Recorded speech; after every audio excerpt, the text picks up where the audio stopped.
Kementerian Kesehatan menginstruksikan tidak mengkonsumsi obat sirup untuk sementara waktu imbas dari adanya kasus gangguan ginjal akut misterius. Kemenkes juga telah meminta tenaga kesehatan tidak meresepkan obat sirup kepada pasien serta apotek agar tidak menjual obat sirup.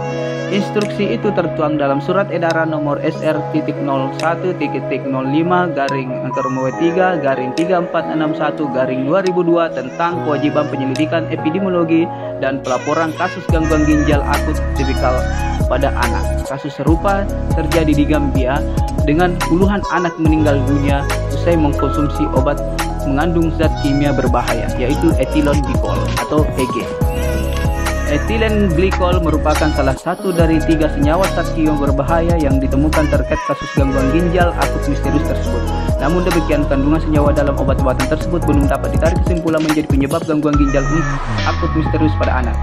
Sejauh ini, Kemenkes masih meneliti dan menelusuri lebih lanjut mengenai temuan tersebut. Penelitian untuk mencari penyebab gangguan ginjal akut misterius ini juga melibatkan BPOM, ahli epidemiologi, Ikatan Dokter Anak Indonesia, farmakolog, dan puslapor.